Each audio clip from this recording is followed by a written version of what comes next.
Assalamualaikum warahmatullahi wabarakatuh. Bismillahi walhamdulillah. Wassalatu wassalamu ala rasulillah wa ala alihi wa sahbihi wa mawalah amma ba'd. Bapak Forkopimda Kabupaten Sumeneb, Bapak Kapolres, Bapak Dandim, Bapak-bapak kepala dinas, Bapak dari Kajari, dari pengadilan, tokoh-tokoh agama yang mungkin kalau saya sebutkan satu persatu bisa habis 3 menit ini. Jadi pokoknya bapak-bapak ibu yang sangat saya muliakan. Baiklah, menjelang tahun baru 2025, saya diminta oleh Bapak Kapolres untuk memberikan semacam refleksi di sini. Padahal tugas saya di Jakarta belum selesai dan sudah sakit di Jakarta dan barusan masih disuntik. Ya, 1 jam yang lalu masih disuntik dan besok jam 3 harus berangkat ke ngisi acara di Bangkalan. Jadi memang tidak enak menjadi orang yang suka cuap-cuap, suka bicara seperti saya. Bisa mungkin ketika terlalu capek bicaranya itu ngawur. Jadi nanti kalau banyak salahnya itu membuktikan bahwa capek saya belum hilang. Baiklah. Ketika kita berbicara tentang Indonesia itu terdiri dari pulau-pulau, mulai dari Sumatera Utara atau dari Sabang sampai ke Irian, sampai Papua.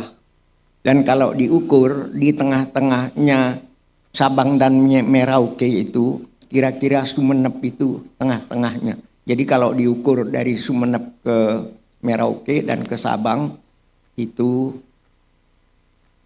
kira-kira sama jauhnya. Karena itu mungkin inilah yang membuat orang Sumeneb itu selalu seimbang dalam segala masalah. Di Sumeneb ini kerukunan sudah terbentuk dengan baik. Dan itu dibuktikan sudah ratusan tahun yang lalu. Saya cerita di Jakarta bahwa kita kalau ke desa Panglegur, di sana terdapat gereja Sang Timur, kalau gereja Katolik ya.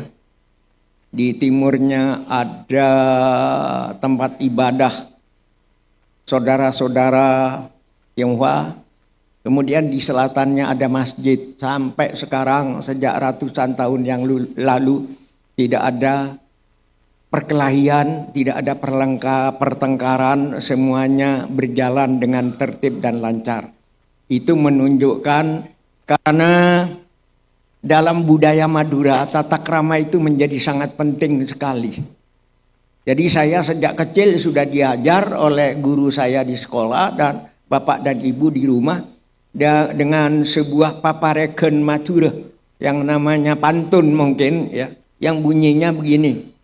Cukok bulus lek macem berna mele benteng sesekna pote reng bagus tata kramana mon pandeng macelep ate. Jadi tata krama bagi orang Sumeneb itu menjadi sangat penting sekali ya.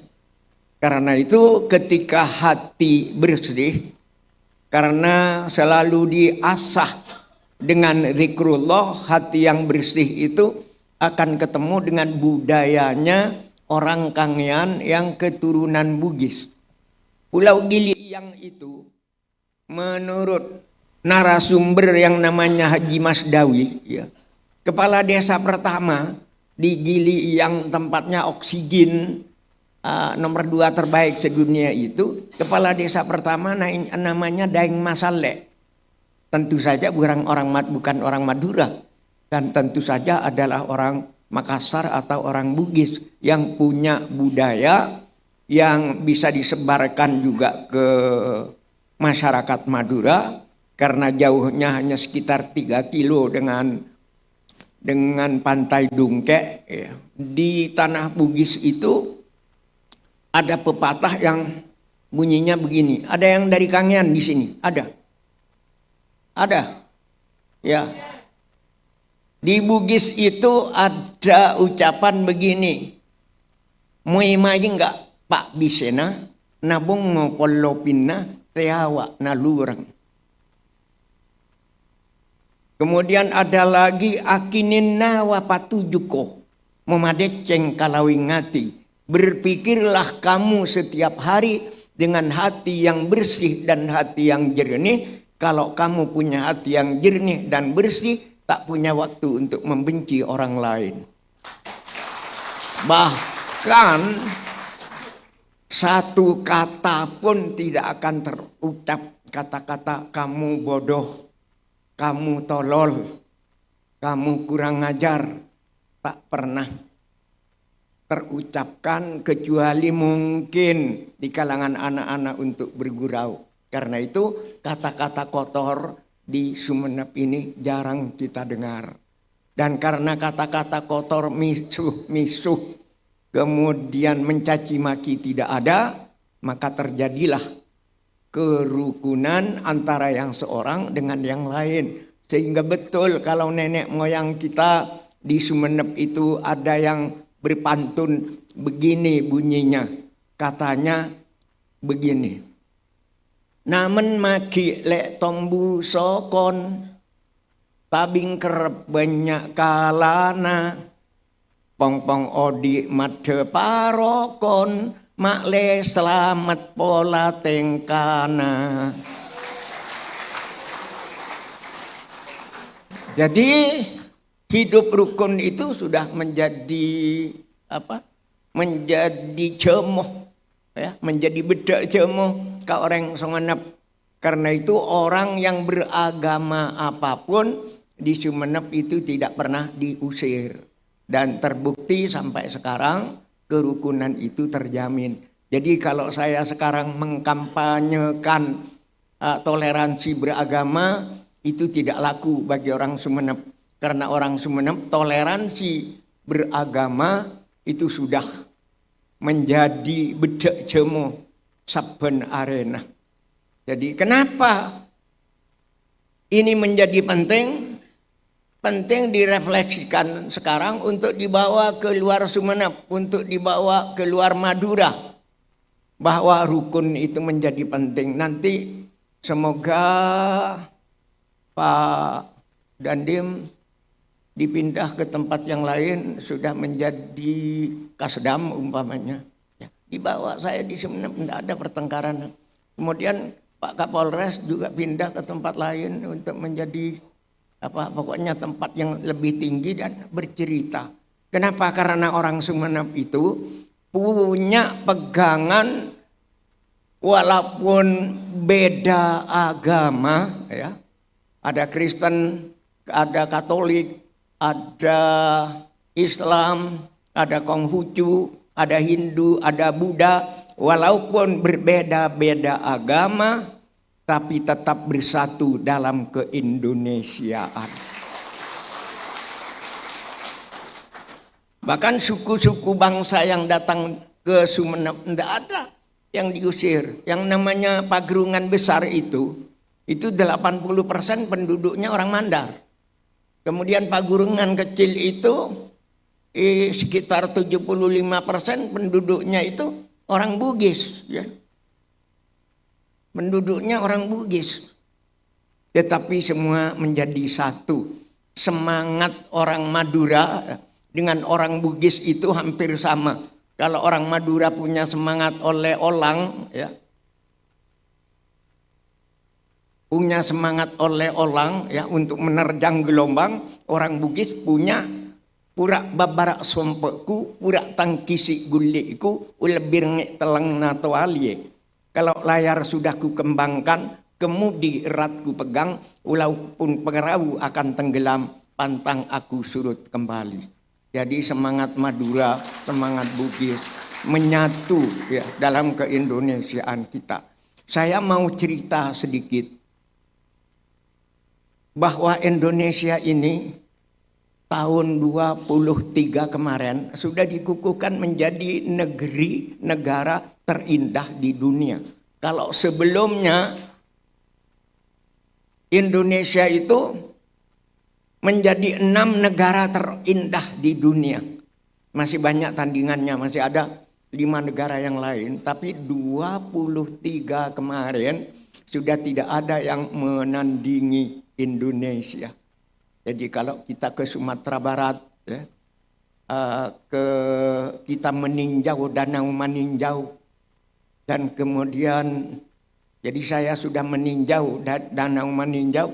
Saya pernah menjadi sastrawan tamu di Sumatera Barat selama 1 bulan. Ya. Nah, tapi mungkin perlu laporan juga. Kemarin malam ya saya dikukuhkan sebagai sastrawan adiluhung oleh Menteri Kebudayaan di Jakarta. Jadi orang Sumatera Barat itu wah sangat indah sekali Sumatera Barat. Lebih-lebih juga ke Sumatera Utara ya, ke kampungnya Pak Kapolres ya. Ada yang namanya pantai namanya Tapian Nauli. Tepian yang indah ya. Kemudian ada Danau Toba. Kalau naik ke atas Desa Tongging di atas, kemudian kita melihat Pulau Samosir dari seberang, indahnya bukan main. Bahkan alam Pasundan Sumatera Barat itu sangat indah, sehingga orang Sunda ini berani mengatakan bahwa karena sangat indahnya tanah Jawa Barat, tanah Pasundan itu, Tuhan ketika menciptakan alam Pasundan sangat indah karena Tuhan menciptakan alam Pasundan itu sambil tersenyum katanya. Lantas apa saya yang mau diandalkan ya? Yang mau diandalkan, tetapi betapa indahnya negeri-negeri lain. Kami punya pasir yang terbaik di dunia, namanya pasir Pantai Lombang. Jadi ternyata kita tidak usah mengaku saya yang terbaik, karena juga bumi Timor Barat itu, Timor atau bumi Sumbawa atau bumi Sumba itu tanah air saya juga. Kita sama-sama memiliki. Apa orang Madura yang berjualan ke Kupang diusir oleh orang Kupang? Tidak ada. Karena kita bersatu dalam keindonesiaan walaupun kita berbeda. Bahkan terjemahan Madura dari Bhinneka Tunggal Ika itu berbeda-beda tapi tetap satu. Kalau diterjemahkan Madura mah justru lebih tepat. Bhinneka Tunggal Ika. Beneneka tapi tetap tongkel bineka.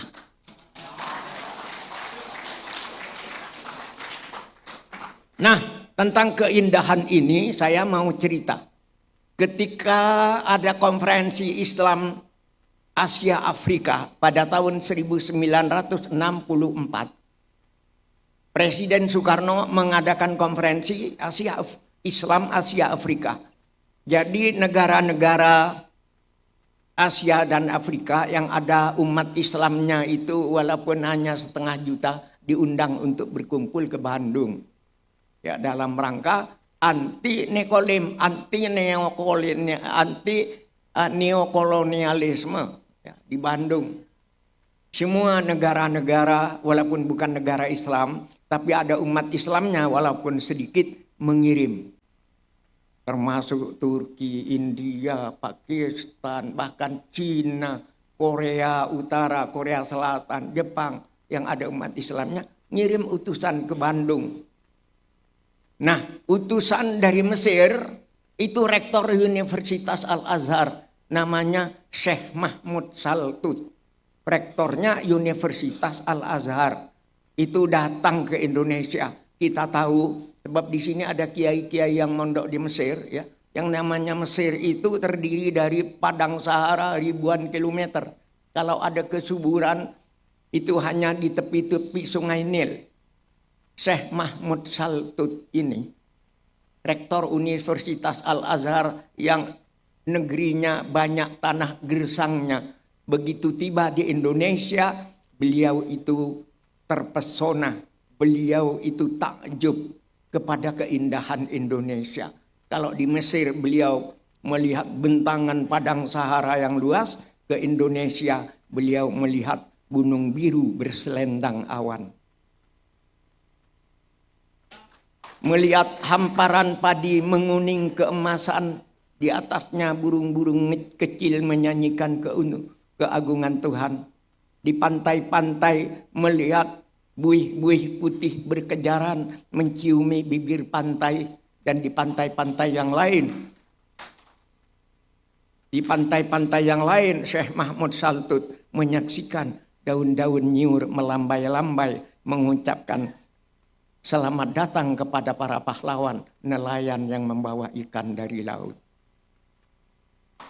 Karena sangat indahnya Indonesia ini, apa yang diucapkan oleh Syekh Mahmud Saltut, walaupun Syekh Mahmud Saltut bukan penyair, beliau berucap kepada Presiden Soekarno yang tidak kalah dengan penyair Khairil Anwar dan Rendra.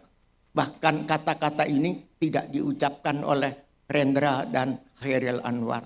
Katanya kepada Presiden Soekarno, Indonesia qit'atum minal jannah nuqilat ilal ardh. Indonesia adalah potongan surga yang diturunkan oleh Allah di bumi.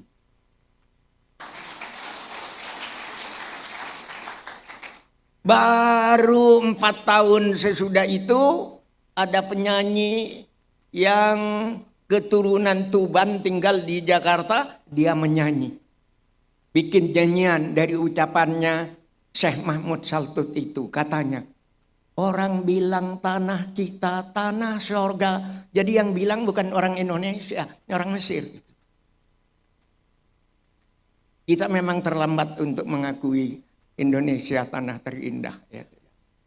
Sebab memang untuk mengakui tanah airnya sangat indah itu butuh filsafat. Dan filsafat begini itu terdapat pada seorang Kristen Libanon. Ya. Di Libanon itu ada orang Kristen namanya Elia Abu Madi. Dia mengatakan begini, allazi nafsuhu bi ghairi jamalin la yara fil wujudi syai'an jamila.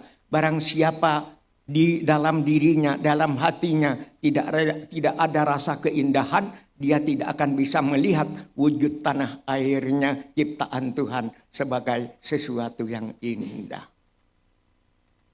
Jadi pada saat itu ya, kemudian bermunculan para penyair-penyair ya yang kemudian menyanjung Indonesia menjadi sangat indah. Ada Gomloh di Surabaya yang mungkin ciptaannya tidak kalah dengan W.R. Supratman. Yang namanya apa? Merah darahku, putih tulangku. Itu Gomloh. Itu tidak kalah semangatnya. Saya kadang-kadang menyanyikan lagunya Gomloh itu mungkin lebih bergetar dan itu tidak bisa dihukum gitu loh. Soal bergetar itu kan soal apresiasi kita kepada kata-kata. Kalau memang lebih bagus Gomloh, ya Gomloh mungkin yang lebih bagus. Tapi bagi Pak Polres, ya harus W.R. Supratman yang terbaik gitu lah. Dan inilah perbedaan yang harus kita hormati di antara yang satu dengan yang lain. Indah. Jelek-jelek saya ini kan hanya tamatan SD, tamatan SR, 6 tahun, tang betang. Monduk keporah elam bicapi, 18 bulan. Ya. Tuh. Nah, satu saat saya diundang oleh Pak Panglima. Panglima TNI tanggal 5 Oktober kemarin.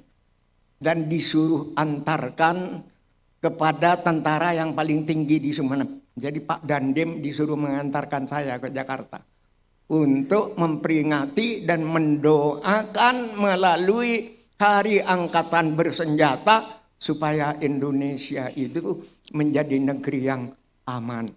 Tentara hebat kalau diajak perang, tetapi kita tidak akan memulai perang. Tapi kita mempunyai tentara untuk menjaga agar tanah air yang indah ini tidak diganggu oleh orang. Makanya ketika kita kembali kepada peribahasa Madura, ya, orang Madura itu kan tak oleh lanyala. Tak andreng tua mun bakna etobi arasa sake acek no bien orang. Betul? Kalau kamu dicubit merasa sakit, janganlah mencubit orang lain. Karena itu orang-orang Madura kenapa pergi kemanapun dia tetap hormat? Karena orang Madura itu mempunyai tokoh yang namanya Kiai Khalil Bangkalan, yang di sudut kitabnya itu ada kata hubbul waton minal iman. Dan itu kemudian dikutip oleh Kiai Wahab Hasbullah dan dikutip oleh Pak Karno. Sehingga Pak Karno berpidato, kata Pak Karno, saya sering diundang menirukan pidatonya Pak Karno. Ya. Zaman Pak Taufik Kemas sampai terakhir 2015 ya. Pak Karno itu mengatakan begini. Saya boleh meniru suaranya Pak Karno? Saudara-saudara sebangsa setanah air, salah seorang penyair kita, Khairil Anwar namanya, mengatakan, aku mau hidup 1000 tahun lagi. Aku ingin hidup 1000 tahun lagi juga saudara. Tapi mana mungkin 100 tahun saja tidak mungkin. Walaupun aku tidak bisa hidup 100 tahun. Tapi cita-cita kemerdekaan yang kutanamkan di hati bangsaku, di hati rakyatku, aku yakin akan hidup sampai 1000 tahun. Dan ini tugas kita, bahwa negara kesatuan Republik Indonesia itu kita usahakan hidup sampai 1000 tahun. Bahkan lebih dari 1000 tahun, sampai kiamat ya, sampai kiamat. Saya agak berbeda dengan Pak Kiai Hasyim Muzadi yang mengatakan NKRI harga mati. Saya berbeda dan sudah saya nyatakan di Jakarta bahwa NKRI harga hidup. Indonesia harus hidup sampai kiamat. Betul? Jadi itu memang berbeda antara orang Madura dengan Jawa. Kalau Jawa mungkin NKRI harga mati, tapi kalau orang Madura itu NKRI harga hidup. Karena orang Madura itu jadi warga negara itu tidak menunggu sampai ke capil itu apa namanya?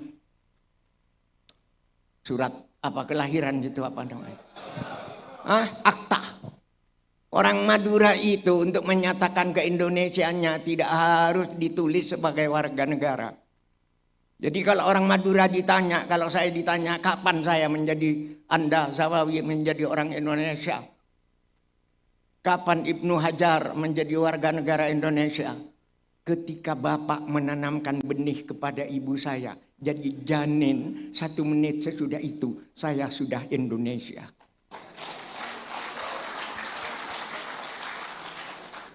Lah kenapa kita harus cinta kepada bangsa dan tanah air? Kalau kembali kepada filosofinya Kiai Khalil Bangkalan yang sering dikutip oleh Kiai Wahab Hasbullah dan Bung Karno. Kenapa kita harus cinta kepada bangsa dan tanah air?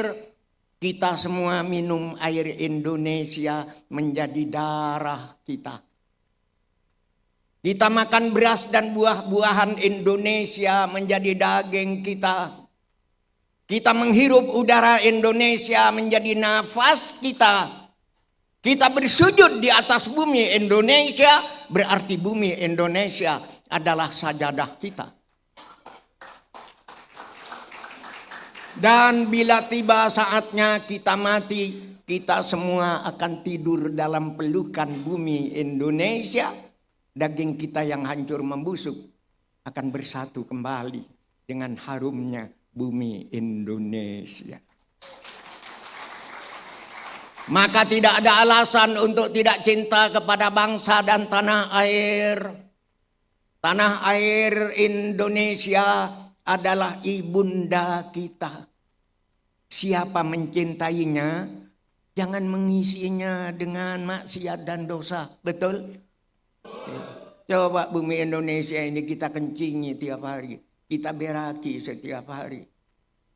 Tapi Indonesia masih mau, masih belum marah dan tidak marah kepada kita. Di tanah Indonesia ini bukan tempat untuk beradu domba. Karena itu jangan mau diadu domba. Jadi kita semuanya sama-sama putranya ibu. Saya putranya ibu. Romo putranya ibu. Pak Kiai putranya ibu. Betul, sama putranya ibu. Siapa tahu kita jadi begini ini bukan karena doa kita. Tapi siapa tahu Pak Dandim jadi begini bukan doanya ibu. Pak Kapolres jadi begini bukan doanya sendiri. Tapi doanya ayah dan ibu. Jadi sebenarnya kalau kita punya pikiran yang sehat. Kalau aku ikut ujian lalu ditanya tentang pahlawan. Namamu ibu yang akan kusebut paling dahulu.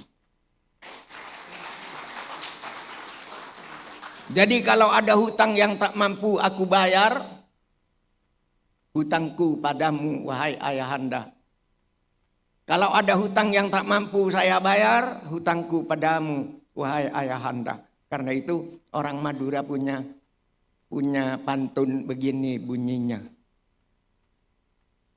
Ngakan topak gengan labu, ajak lopa ngonceng tatangke.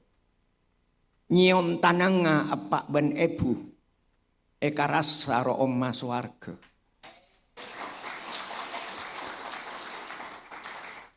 Buah mentimun, buah labu, buah yang merah namanya saga. Mencium tangannya ayah dan ibu, mencium tangannya ayah dan ibu akan terasa harumnya sorga. Jadi itu filosofi orang Madura. Karena itu saya dihebat-hebatkan orang di Jakarta kemarin. Bayangkan dari 270 juta orang Indonesia yang dapat penghargaan penyair adiluhung hanya seorang saya. Jadi begitu saya ditanyakan, dari mana diwawancarai oleh wartawan, dari mana kehebatan Pak Zawawi itu? Yang hebat bukan saya, yang hebat adalah ibu, bapak, dan guru saya yang mendoakan saya. Betul? Disinilah pentingnya kita menghormati guru. Kan kalau guru sering dinyanyikan itu, katanya guru pahlawan tanpa tanda jasa. Betul itu guru tanpa tanda jasa. Wong saya ngomong Pancasila apa saja sudah dikasih bintang Pancasila ini. Bintang Pancasila ini dari pemerintah RI. Bahwa saya tokoh Pancasila satu-satunya dari Jawa Timur waktu itu. Tapi yang hebat bukan saya, yang hebat seluruh rakyat Jawa Timur yang saya wakili. Karena rakyat Jawa Timur banyak memberikan kontribusi yang terbaik bagi Indonesia. Akhirnya saya mengatakan, tidak berani langsung mengatakan, kalau tidak ada Pulau Madura, tidak lengkap Indonesia. Sebenarnya betul itu. Cuma saya tidak berani mengatakan. Ya, tidak berani mengatakan. Dan tidak akan ada orang yang berani nangkap kan, yang bicaranya diundang pemerintah kok. Jadi kalau tidak ada Jawa Timur, tidak akan Tidak akan ada Indonesia. Wah, yang namanya Bu Khofifah itu keploknya pokoknya. Padahal sebenarnya orang Banjarmasin bisa mengatakan kalau tidak ada Kalimantan Selatan tidak lengkap Indonesia. Kalau Romo bisa mengatakan kalau tidak ada Pulau Flores tidak lengkap Indonesia. Apalagi di Flores itu dulu ya Pak Karno pernah dihukum berapa tahun di situ. Dan di situ berpikir merencanakan kemerdekaan Indonesia. Betul? Jadi inilah sebenarnya bahwa bertengkar itu jelek. Betul atau enggak? Saya tidak berani mengatakan bertengkar itu goblok, takut ditangkap. Tapi kok kayaknya orang bertengkar itu kayaknya goblok juga ya. Ya, jangan ditangkap dulu. Saya hanya apa? Hanya bercanda. Kira-kira kalau orang mau bertengkar dengan saudaranya, bodoh atau tidak? Apa bedanya dengan goblok? Tapi bukan saya yang mengatakan itu ya, yang mengatakan. Tapi inilah pentingnya hati yang bersih sehingga tidak punya waktu kita untuk menjelekkan orang lain. Dan itu yang berjalan di Sumeneb. Tapi kok ada ini di Sumeneb, kadang ini, kadang anak ini, kadang itu. Saya mengatakan karena Sumeneb itu bukan sorga. Betul? Kalau ingin Anda yang aman betulan, tidak ada pertengkaran, ya nanti di sorga.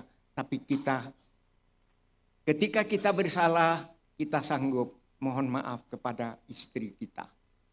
Jadi ukurannya dengan istri kita. Karena itu saya kalau mau pergi, pamit saya agak cantiklah kepada istri. Istriku, kalau mendung hitam sudah di atas kepala, jangan larang hujan turun ke bumi. Kalau angin bertiup dengan kencangnya, jangan larang daun-daun kering berguguran. Kalau senyummu istriku selalu mekar laksana bunga melati yang mekar dalam hatiku. Jangan larang aku tetap setia, hormat dan rindu padamu. Ya, jam 10 kurang berapa? Kalau jam 10 saya mau turun. Jam berapa? Dipenuh? Cukup? Ya. Terakhir ya, saya ingin menyampaikan beberapa puisi yang saya sampaikan kemarin ketika penobatan penyair Aji Luhung. Mau? Begini bunyinya, dan ini pernah saya ucapkan di depan Presiden Jokowi 2018, dan ini untuk kita semua. Bunyi puisinya, judulnya Telur. Dubur ayam yang mengeluarkan telur itu lebih mulia dari mulut intelektual yang hanya menjanjikan telur.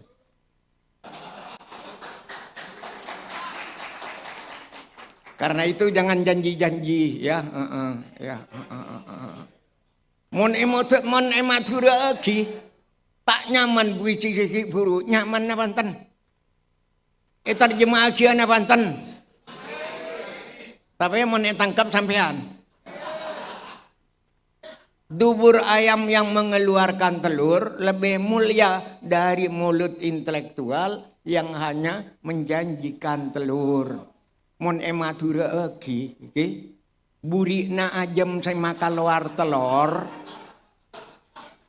lebih mulja dari colok na intelektual, sekun pera acenci telur rata ada sampai kiamat ada telur.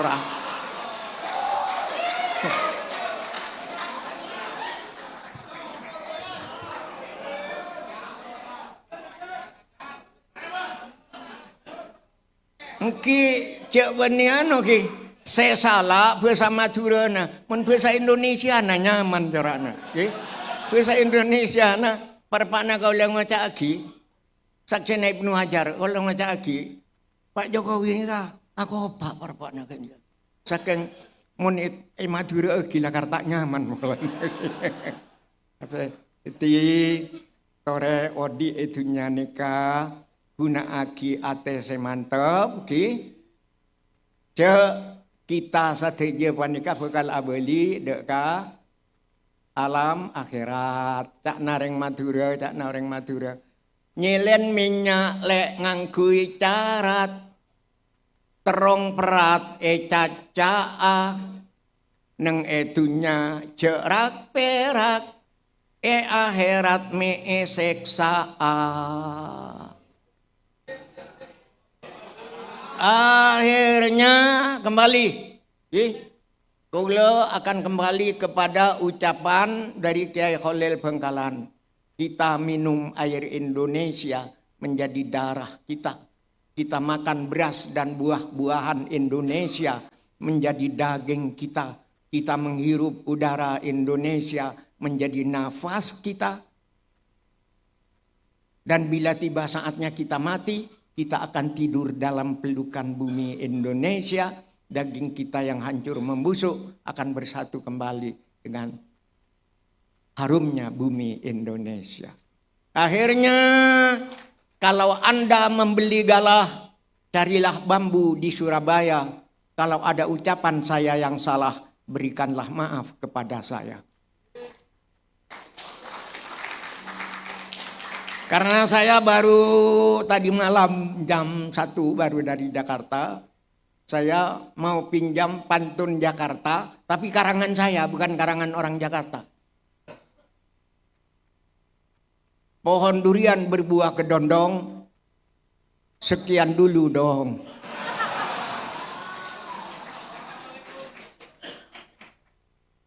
Hina orang Madura lagi gitu. Tapi kepada adik-adik yang muda, adik-adik polisi yang muda-muda, yang belum nikah, ya, adik polisi, atau adik-adik Ansor, pemuda Muhammadiyah, atau adik HMI, PMII, itu, saya mau berpesan kalau cari istri, jangan mencari kalau bisa, carilah yang biasa-biasa saja, jangan terlalu cantik, ya, karena saya telanjur bikin pantunnya, ingin mendengar pantunnya. Ke Wonogiri membeli batik, beli delima ke pasar Minggu. Untungnya punya istri tak cantik, ditinggal lama takkan terganggu.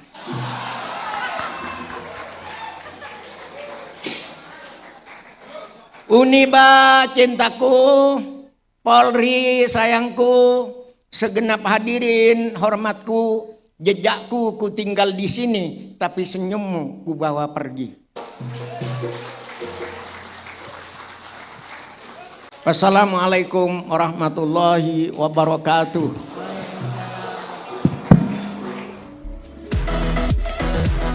Jangan lupa untuk di-subscribe, like, komen,